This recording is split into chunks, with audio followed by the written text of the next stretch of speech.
tertarik untuk sedikit nostalgia, khususnya misalkan di circle pertemanan kita waktu itu. Karena kebetulan kan itu di dalam satu organisasi. Ini bagi teman-teman yang tidak tahu, waktu itu ada saya, kemudian ada Marisa, ada Fahmi Alamsyah, yang kalau capek, yang kalau capek mukanya suka lecek gitu loh.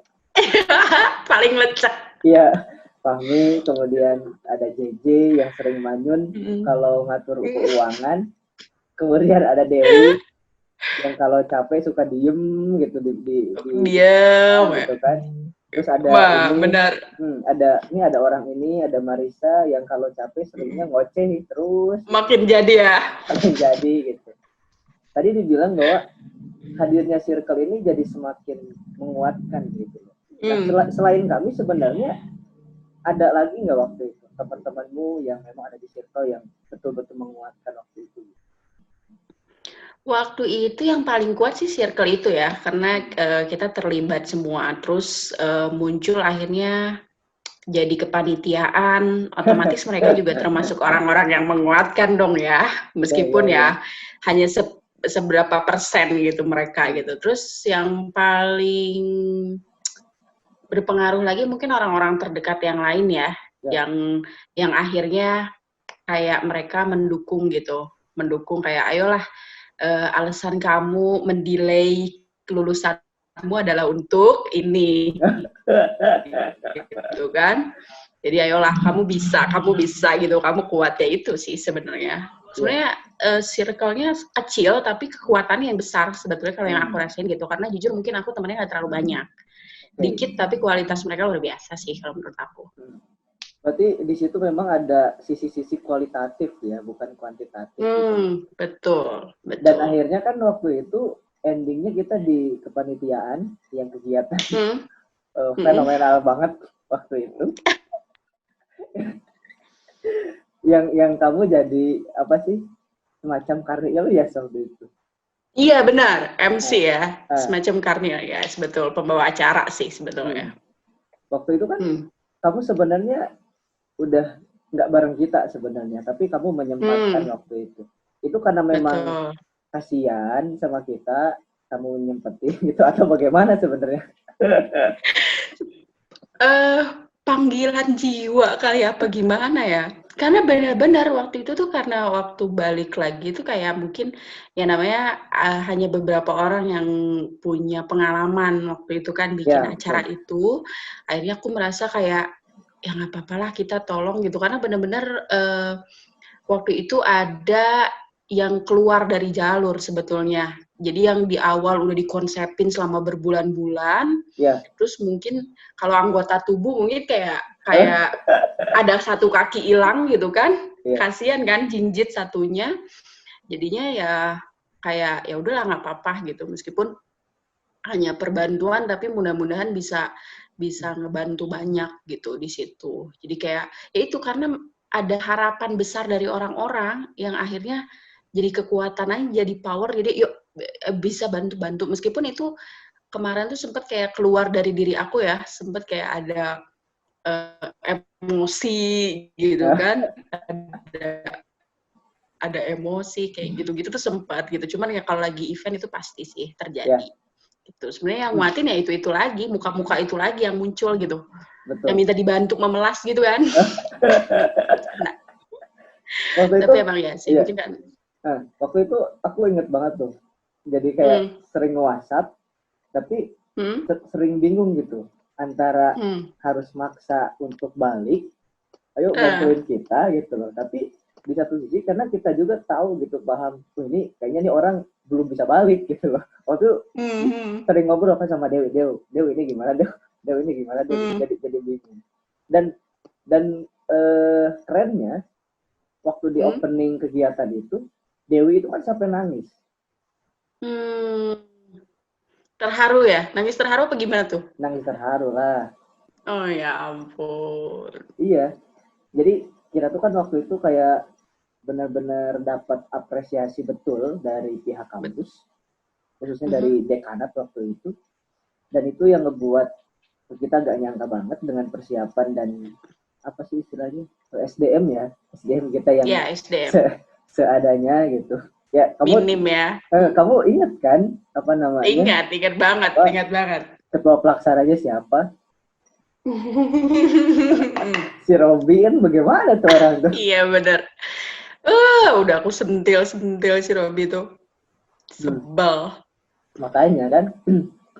Dan itu jadi satu aspek yang kayak, ternyata kita bisa nih gitu loh menyelesaikan ini. Gitu. Meskipun itu baru waktu itu baru opening kan. Apa sih istilahnya tuh? Focus group discussion. Iya. FGD. Focus group discussion. FGD, tapi bener-bener. tapi itu beneran sih. Emang kaget juga. Maksudnya antusiasnya besar juga sih. Karena kalau boleh sombong gitu kan, karena acara itu yang sukses dan nggak bisa diduplikat sama yang sekarang-sekarang. Betul. Betul, itu sih yang jadi kebanggaan itu. Sebenarnya jadi kayak orang-orang menilai tanpa tahu kita di belakang kayak gimana. Kayak setelah acara itu aja. Kayak setelah acara itu kan mereka ngomong, apaan sih, ini gini nih, karena mereka nggak terlibat bareng kita. Yeah. Tapi setelah mereka dituntut dan diharuskan gitu kan, kayak bikin itu gitu, mereka juga akhirnya merasakan dan harus mengakui bahwa mereka tidak mampu melakukan apa yang kita lakukan gitu. Itu kayak benar. Dan itu kamu, sih yang aku rasain. Ya. Dan kamu tahu nggak waktu itu selesai kita di kegiatan namanya Fitcom Fest itu, yang masuk HMI waktu itu banyak banget Didaku. Wow. Betul. Gila. Ngelihat figur aku kayaknya. Kayaknya sih. Mereka tuh nggak tahu aja kan Hamid lemahnya gimana kan. Nangis kalau nggak bisa. Ya nggak apa-apa. Ya, tapi benar. Itu kita keren banget sih. Aku tuh inget banget, tau nggak, momen waktu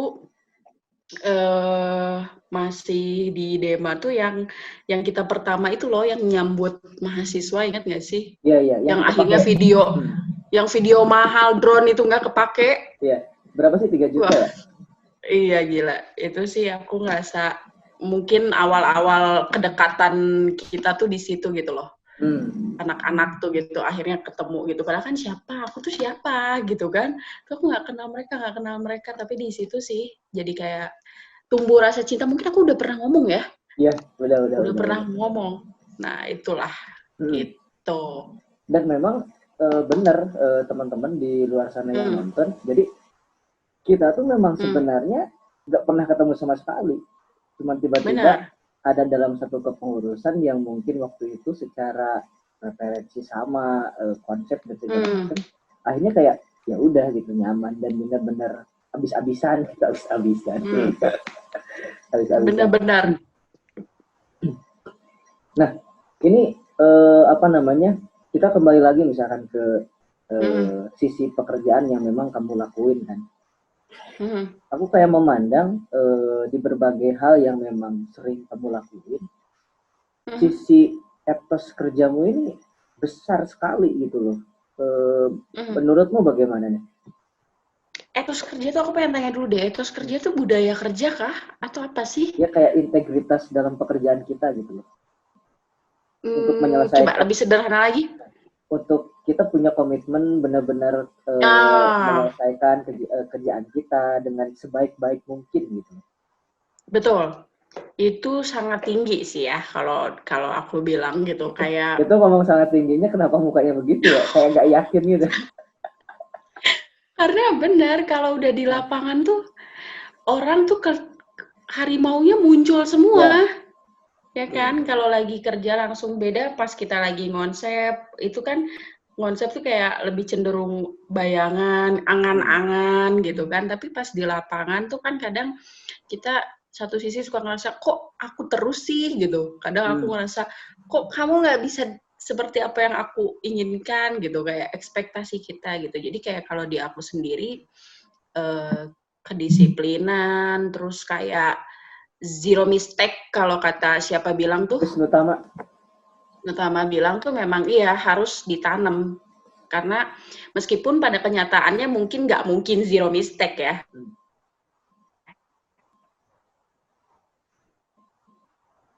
Kayak apa namanya, kayak tanggung jawab kita sih yang bikin etos kerja kita jadi muncul juga. Gitu, kayak kedisiplinan, terus kayak tepat waktu, apalagi kalau di event gitu. Kayak waktu tuh benar-benar harus banget di manage dengan baik gitu. Jangan sampai meleset udah, apalagi kalau dalam perjalanan gini ya. Kalau dalam perjalanan kadang ada kayak klien yang pokoknya jam 8 saya harus sudah ada di Jogja, padahal dia nggak tahu kalau kita nyampe Jogja mungkin ada apa namanya, ada kecelakaan atau traffic lah biasanya gitu. Cuman ya itu dia, kita harus strategi sih sebenarnya. Etos kerja sendiri itu di situ sih lebih disiplin gitu kalau di IO biasanya. Gitu. Apa kamu sebenarnya punya treatment khusus secara personal ke dirimu sendiri gitu, atau kamu memang ya udah gitu ngalir aja, atau bagaimana, alamiah atau bagaimana gitu? Treatment ya, kayak wajah ya. Itu sih kayak nggak sih, kalau treatment khusus nggak ada, cuman kayak lebih ke nenangin diri, terus selalu mikir kalau ini pasti beres, ini pasti beres, ini pasti beres gitu. Jadi yang dilalui pun suka duka, pokoknya ini pasti beres gitu. Ini cuman kerjaan lah gitu, mikirnya gitu kan. Pasti beres dan pasti selesai, itu aja sih sebenarnya. Nggak ada tips atau treatment kayak gimana nggak. Nah, kalau misalkan aku kalau aku observasi narasumber misalkan nih ya di podcastku kan, aku akan menyusun pertanyaan-pertanyaan yang biasanya kan itu kayak mumet banget gitu. Dan aku kayak nenangin diri itu dalam artian untuk bisa naikin mood ya, misalkan itu misalkan dengan kayak dengerin lagunya Pamungkas misalkan ya, band indie yang baru-baru ini gitu loh. Walah, Pamungkas ya. Atau misalkan nonton stand up comedy misalkan untuk naikin mood gitu loh, supaya kita bisa benar-benar menyelesaikan sesegera mungkin tapi dengan hasil yang terbaik gitu. Nah kalau kamu secara pribadi ada hal yang begitu nggak sih? Kalau rutin enggak, sebenarnya kayak lebih ke istirahat bentar, itu tuh bisa dipakai buat apa aja, kayak denger lagu misalkan, atau jajan coklat gitu. Oh, jajan coklat? Jajan coklat, atau minum yang dingin. Pokoknya yang penting berhenti aja dulu sih, kalau aku. Jadi tidak memaksakan, tapi kalau udah stres berat banget, sampai nangis misalkan, itu ada satu kebiasaan yang sampai sekarang masih ada, itu adalah teriak di ember yang ada airnya. Teriak di ember yang ada airnya, ya, itu secara teknis bagaimana tuh? Jadi itu tuh sebenarnya dulu itu di aku ngegunain buat ngelatih vokal suara ya. Bukan treatment, apa sih? Iya kayak treatment, semacam treatment gitu lagi. Jadi untuk melatih suara bulat dan pengucapan bahasa Inggris. Jadi ember ada airnya penuh, terus setengah muka kita masuk terus teriak. Nah tapi betul sekencang-kencangnya, karena kalau di air tuh kan nggak akan kedengeran ya. Nah ternyata si kebiasaan itu yang tadinya cuma buat treatment olah suara doang, itu jadi hal yang ternyata kalau teriak gini tuh bisa menghilangkan stres juga gitu. Jadi akhirnya jadi kebiasaan juga sampai hari ini sebetulnya. Oke, ini aku baru tahu nih ada hal-hal yang. Iya, betul. Kalau di shower itu kan masih kedenger ya, teriakannya itu. Nah kalau masuk ke ember tuh bisa dicoba nanti. Berarti ini semacam kalau masuk ke itu. Nah, berarti ini semacam tips ya mungkin untuk tips teman-teman di luar sana yang kayak untuk ya mungkin jeda rehat sebentar, recovery psikis ya, pikiran segala. Betul. Teriak sekencang-kencangnya di ember yang memang ada airnya. Iya, isi air. Itu sebenarnya memang ada teorinya tersendiri gitu, atau memang? Kayaknya nggak tahu deh kalau teori. Cuman kalau di olah vokal waktu dulu di Pare kebetulan itu memang ada. Jadi kayak melembutkan si tenggorokan gitu loh pas teriak di air itu. Jadi karena kalau kita teriak kayak gini di udara gini kan sakit. Oke. Sakit. Nah kalau di air tuh memang harus sampai sakit tapi nanti jadi terbentuk si vokalnya tuh. Gitu, si suara bulat dari perut karena kita menahan kan teriak di air itu. Terus juga ke tenggorokan juga. Pokoknya awalnya cuma dari karena treatment olah vokal. Tapi jadi hal yang ini bisa jadi pelarian kita kalau stres, karena kan biasanya kalau teriak-teriak itu kan harus di gunung ya kan, di pantai, sedangkan kalau kita di komplek rumah kan orang gila juga. Nah itu makanya patut dicoba banget. Gitu. Berarti kamu merekomendasikan dong cara ini? Aku merekomendasikan, sebenarnya ini rahasia sebenarnya. Ini rahasia, cuman sekarang aku merekomendasikan ke yang lain supaya bisa mencoba. Ini cara lebih mudah, jadi kamu nggak perlu ke pantai, nggak perlu ke gunung gitu kan melakukannya. Tapi inget ya, harus setengah, kalau kepalanya doang dia minimal ketutup sampai telinga. Tapi kalau mau masuk semua, kepala lebih bagus. Jadi jangan diambang cuman semuka gini doang, hidung sama mulut. Jadi harus semua gitu. Kalau yang kepalanya gede bagaimana? Aku kepalanya gede, tapi cukup juga. Embernya sesuaikan lah, Bang. Iya. Dan matanya dibuka ya. Matanya dibuka, jangan ditutup. Oh, matanya dibuka. Itu kenapa matanya harus dibuka? Matanya dibuka. Biar lebih rileks aja gitu, lebih tertumpahkan gitu semua. Mau pakai kacamata renang juga nggak jadi masalah sih sebenarnya. Oke. Pokoknya dicoba, itu tuh bikin rileks banget lah. Tertumpahkan gitu, apalagi buat orang-orang yang susah nangis ya. Itu tuh bisa, menurutku ya. Oke. Gitu. Ini kameraku bermasalah nih kayaknya. Iya tuh, di aku tuh ketawa terus, nggak bergerak. Iya. Bentar. Tapi suaranya nggak delay kok. Iya, suaranya emang enggak. Ya.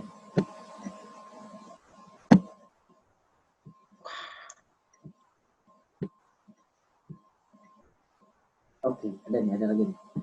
Tapi kita cut aja. Oke. Apa namanya, aku baru tahu tuh ada treatment masukan kepala ke ember-emberan begitu. Nah, kita lanjut. Oke. Dulu ketika kamu mahasiswa, berarti 2013 ke apa ya, berapa sih, tahun berapa tuh keluar tuh? 2018 atau 2017 ya, lupa. 18 aku Januari. Iya, Januari. Ya, aku duluan soalnya. Akhir ya. Nah, iya betul. Oke. Nah, waktu di fase mahasiswa, ya aku tahu kan sebenarnya kamu sering beberapa kali ngisi diskusi dan itu bahasannya apa namanya, di luar topik kegiatanmu yang tadi benar-benar dijelasin. Keperempuanan kan, sisi gender gitu loh, dan ya irisan-irisan yang memang seperti itu. Nah, sebenarnya waktu ketika mahasiswa dulu, kamu bisa dikategorikan sebagai aktivis nggak sih? Gimana ya? Aku nggak tahu persis aktivis itu definisinya apa ya. Cuma mungkin aku memposisikan aku perempuan yang berorganisasi lah, turut serta dalam organisasi gitu. Jadi aku senang banget itu dia tadi berkumpul sama orang-orang, terus ngobrol dengan orang-orang, dan salah satu faktor yang membentuk aku hari ini adalah organisasi. Betul. Bukan. Salah satu yang membentuk selain terpaan itu organisasi juga. Di organisasi juga banyak terpaan kan, nggak cuma di event doang. Di organisasi juga banyak banget terpaan. Nah, Marisa yang terbentuk hari ini juga berapa persennya itu karena kegiatan di organisasi gitu. Termasuk dengan tadi yang sebenarnya di organisasi itu di luar dari diri aku. Di luar dari orang yang suka main event gitu kan. Kayak gitu, ngisi-ngisi ke kayak gender, tentang keperempuanan, kayak gitu-gitu. Itu sebenarnya mengisi sisi gelas kosong yang lain, kalau aku bilang gitu kali ya. Kamu ada berapa gelas ya? Sebenarnya jadi gelasnya banyak sih sebenarnya ya. mengisi yang lain aja, kekosongan gelas yang lain aja gitu. Itu sih kalau dibilang aktivis, yang aku nggak tahu sih sebenarnya aktivis itu artinya apa, definisi benernya. Cuman kalau dibilang aktivis kayaknya aku nggak 100% anak aktivis, cuman aku aktif di organisasi gitu aja sih sebetulnya. Oke. Karena kan sebenarnya kan kamu kadang nggak nampakin sisi itu sebenarnya. Ya kan? Tapi orang-orang iya. Tahu aja gitu. Tapi tiba-tiba misalkan ketika aku ngecek kayak SK dalam sebuah organisasi, tiba-tiba namamu ada di situ. Terus misalkan ketika ketika kegiatan tertentu di organisasi itu kamu jadi SC-nya misalkan. Jadi ya begitu-begitu gitu. Terus misalkan tiba-tiba ketemu di kayak selasar kampus gitu lagi ngisi diskusi misalkan, ataupun tiba-tiba muncul pamfletmu besoknya diskusi dan segala macam. Tapi kan itu kayak aspek yang nggak pernah dipublikasi gitu loh. Makanya makanya aku bilang kayak ini apakah memang aktivis gitu atau bukan gitu kan? Aku aktif di beberapa organisasi selain yang terlibat di kampus itu ya. Aku juga sebenarnya kayak tadi aku bilang gelasnya tuh beda-beda. Setiap aku ada di posisi itu, misalkan aku lagi di Dema ya, aku memposisikan gelas aku itu di Dema gitu. Terus ketika di organisasi dulu aku juga sempat ikut di organisasi Bank Indonesia. Itu gelas aku juga betul.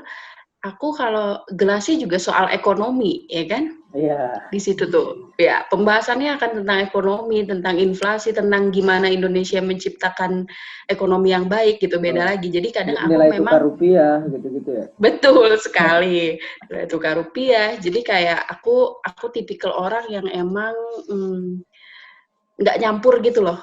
Ya. Jadi bener-bener yang aku ada di gelas yang ini, aku akan berposisi sebagaimana aku harusnya bersikap di situ gitu. Jadi orang kadang gitu, akhirnya nggak tahu gitu. Oh ternyata kamu di sini juga ya. Oh ternyata kamu di sini juga ya. Nah gitu sih, aku lebih ke kayak gitu sebenarnya. Berarti bisa dibilang secara spesifik berkaitan dengan sisi proporsional dan profesional kalau begitu. Nah betul. Kali aku senang banget itu bahasanya. Oke.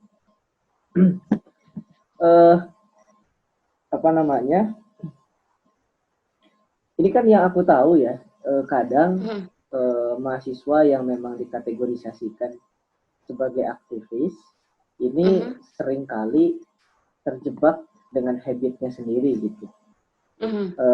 Katakanlah jauh dari sisi aspek-aspek profesi misalkan yang akhirnya menjadikan si orang tersebut ataupun si mahasiswa tersebut endingnya pasca selesai kuliah itu tanda kutip ya nggak bisa apa-apain gitu.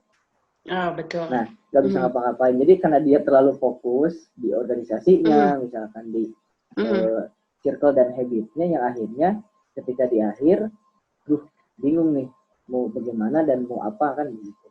Nah tapi aku tuh ngelihat kayak di sisi seorang Marissa Setiawan ini gitu, itu sisi itu nggak ada, tapi lebih ke arah kamu tetap yang aku bilang tadi fokus di katakanlah ruang-ruang intelektual di organisasi, beberapa organisasi, tapi sisi profesi dan bahkan profesionalisme ketika kerja pun itu muncul. Kamu apakah memang mengalir saja ataukah memang di konsep gitu, aku hidupnya harus seperti ini gitu waktu itu? Ya sebenarnya ini kayak mental juga ya sebenarnya, kayak aku kerja di dunia ini juga ya, jauh dari ekspektasi mahasiswa lulusan komunikasi prodi humas ya, yang sebenarnya lebih ke kantor-kantor kayak gitu. Sebenarnya kayak ada juga kayak pikiran, duh gila teman-teman aku tuh udah kerja di kantor-kantor, udah di posisi ini, itu sebenarnya kena juga sih ke mental kita ya. Cuman itu gimana kitanya sih. Aku tipikal orang yang tadi dibilang kalau dimanapun, apapun kerjaannya itu harus diselesaikan dengan baik dan harus maksimal gitu. Dan alhamdulillahnya memang aku juga tidak ada tuntutan dari siapapun, termasuk dari orang tua untuk kayak, kamu harus kerja di sini ya, meskipun memang orang tua pengennya jadi PNS ya, jadi inget Dewi ya. Iya, Dewi. Jadi inget Dewi ya. Nah kayak gitu, cuman ya itu dia tadi, aku sendiri kayak, ya pokoknya apapun pekerjaannya, apapun yang dikasih sama yang udah nyiptain, ya sebisa-bisa kita kerjain sampai beres gitu. Untuk konsep sendiri kayak aku pengen aku nanti harus jadi ini atau gini, enggak sih kalau ke aku sendiri. Cuman kalau kayak keinginan, kalau ke pekerjaan aku nggak begitu antusias kayak gitu ya. Kayak aku nanti harus ada jadi manajer dan lain sebagainya, enggak. Cuman kalau untuk pendidikan, kayak aku punya mimpi S2, terus S3 itu ada banget jelas. Oke. Gitu. Berarti bisa dibilang gini, mahasiswa itu idealnya dia masuk ke ruang-ruang tanda kutip tadi ya, kayak diskursus intelektual begitu, tapi di sisi lain dia pun harus memperhatikan gitu loh, sisi misalkan keprofesian kerja itu harus dimunculkan. Gitu. Jangan sampai misalkan kayak terjebak sendiri gitu. Berarti kamu setuju gak dengan argumenku yang barusan? Setuju banget. Apalagi ya skill juga harus dibarengi dengan attitude ya. Teman-teman yang berorganisasi juga nggak bisa yang ego ya, merasa kalau dia berorganisasi terus tahu segalanya, terus dia punya skill organisasi, tapi kalau kita udah di lapangan kita nggak punya attitude, ya tetap aja nol besar juga sebetulnya. Oke. Berarti kita kayak harus menerpa diri dengan misalkan berbagai diskursus dalam organisasi misalkan. Kemudian juga kita punya spesifikasi profesi yang itu mau sesuai dengan jurusan kan misalkan, ataupun tidak, tapi minimal ada. Dan terakhir adalah kita pun harus punya attitude yang memang bagus gitu. Itu mungkin kayak semacam akumulasi yang memang harus kita miliki berarti kalau begitu ya. Betul sekali. Karena kalau kita punya skill sebenarnya kita bisa kerja apa aja sih. Soalnya kan kebanyakan kayak apa ya istilahnya, sering terjebak gitu loh dengan organisasi-organisasi itu yang padahal kan itu semu banget. Ya benar, terjebak sih. Tapi ya ada yang senang dengan jebakan itu, ada yang berusaha untuk keluar dari jebakan itu sebetulnya. Oke. Kamu ini gak sih apa namanya, tahu istilah post-war syndrome gak sih? Enggak ya? Tapi coba aku nggak tahu bahasanya, mungkin aku tahu itunya kalau dijelasin. Jadi post-war syndrome tuh gini, kita misalkan ada di organisasi tertentu, yang kita di situ punya kapasitas dan pokoknya waktu itu keren sekali gitu loh. Organisasi itu. Nah kemudian kan kalau di organisasi yang aku bilang barusan gitu, itu hanya sebatas sisi yang semu dan akhirnya harus selesai kan kalau organisasi itu. Nah ketika dia selesai, karena dia terjebak dengan organisasi itu, akhirnya dia gak punya, tanda kutip ya, gak punya kegiatan lain. Nah, akhirnya post-war syndrome, berarti dia tuh punya sisi kayak penyakit bahwa dia udah selesai berkuasa di pengurusan itu, tapi dia masih ngerasa gue berkuasa gitu loh. Nah ini kadang terjadi sebenarnya. Nah ini maksudku kayak si mahasiswa-mahasiswa di luar sana yang memang harus mungkin kayak tahu batasan mungkin ya. Betul, tahu batasan. Di sisi itu gitu. Tahu batasan, tahu diri, karena kalau kita keluar sebenarnya ritmenya gitu ya, kita keluar lulus kita mulai lagi dari nol sebetulnya. Jadi ya buat mahasiswa gitu ya banyak yang kita ambil dari organisasi, tapi tetap pas kita keluar mah itu semuanya dari nol lagi. Gitu, mengikutilah budaya dari tempat kerja kita, misalkan kayak gitu. Oke. Ini pertanyaanku yang terakhir nih di diskusi. Oke, the last question ya. Iya. Karena kalau misalkan kita lihat jam, kayaknya udah ada deh kita 1 jam ngobrol. Iya benar, udah ada. Ya. Diselingi gosip ya? Iya, benar. Katakanlah, aku pengen denger kayak semacam apa ya istilahnya, kayak nasihat mungkin ke teman-teman di luar sana yang memang hari ini misalkan ada di circle pekerjaannya, misalkan yang memang fokus kerjaannya. Nah, idealnya mereka ini seperti apa menurutmu? Idealnya mereka harus kayak gimana gitu? Pesan buat teman-teman di luar sana gitu ya? Betul. Paling aku cuma bisa pesen kalau teman-teman nggak ada yang harus kita khawatirkan. Pokoknya dimanapun kamu, sedang apa kamu, kerjaan apa yang lagi kamu geluti, itu silakan kerjakan dengan semaksimal mungkin, mau itu di passion atau tidak, di passion kamu atau bukan, itu tetap kamu harus bertanggung jawab atas kerjaan yang lagi kamu kerjakan. Terus aku juga sering bilang juga sama teman-teman yang lain dari dulu, kalau capek boleh, nyerah jangan, kalau capek istirahat dulu. Itu kuat, ya kan? Fenomenal banget. Betul sekali, silakan teman-teman kalau capek istirahat dulu, pokoknya capek boleh, nyerah jangan, santai aja lah, yang penting mah bismillah. Gitu sih kalau dari aku mah. Oke. Seperti yang aku bilang itu jadi pertanyaan yang terakhir. Oke, Marissa Setiawan, terima kasih. Sama-sama, Hamid, makasih juga ya aku udah diundang. Maaf nih kalau pembahasannya kurang menarik.